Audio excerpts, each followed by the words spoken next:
kid on the computer, but it's more hands-on and working, interacting.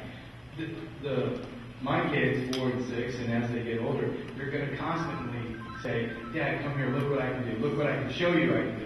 And constantly they want that affirmation of, no matter if it's digital or if it's hand-drawn or hand-built.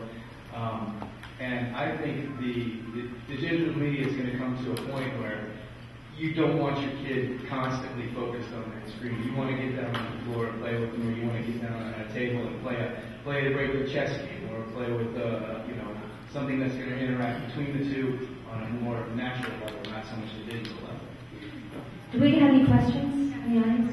Great. Hi. Well, user-generated is not a new concept. Something that definitely is becoming a problem is copyright, intellectual property issues. So you have, Alice, you had 400,000 games created. Who owns those games? As people start putting things up onto YouTube and etc., how are the various, the user-generated and multi-sharing, how, with Creative Commons and intellectual property, where do you see things go there? Well, on Game Creator, because we provide the assets that kids create the games with, those games are resident on the CartoonNetwork.com site and are in fact part of that site.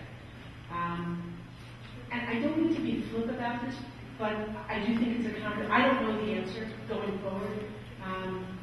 And to some extent, it's frankly not something our audience thinks about.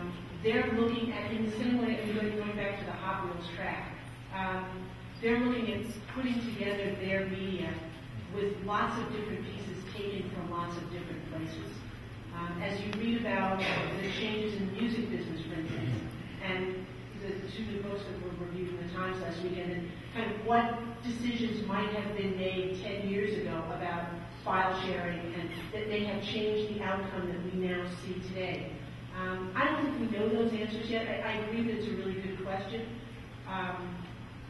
But it's not something kids think about when they're creating their own media. They're pulling content from all kinds of places. Anybody else? Okay, now I'm going to ask the question. I want to talk a little bit about open chat. We're talking about an age group where there is certainly appetite for open chat, and there's a rising MMORPG audience user group. And I'm just wondering whether you guys have to wrestle with issues of safety and privacy and all the rest of it, given that you're dealing with minors, and how you handle that. Anybody want to talk about that? Alice? Well, it is why we're looking at risk thinking in the development of Fusion Phone, so that there could be robust chat, but moderated and in a protected place. Thank you for the nice words.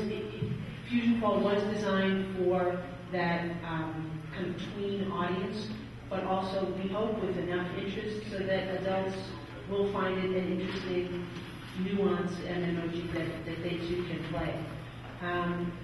So from a corporate perspective, I don't think I would be alone in saying that anytime you are creating something that's designed to be used by a young audience, it is your responsibility as the creator to put that, call it a walled garden for younger kids, or whatever restrictions you need to put in place so that gameplay happens within a safe setting. That said, I think to John's point, and if you look at television ratings for any network, the 2-11 numbers for primetime programming, not designed for children, websites not designed for children, certainly have traffic in a younger age group where, because those websites or games aren't marketed to kids, kids are playing in a very different setting. So again, I think that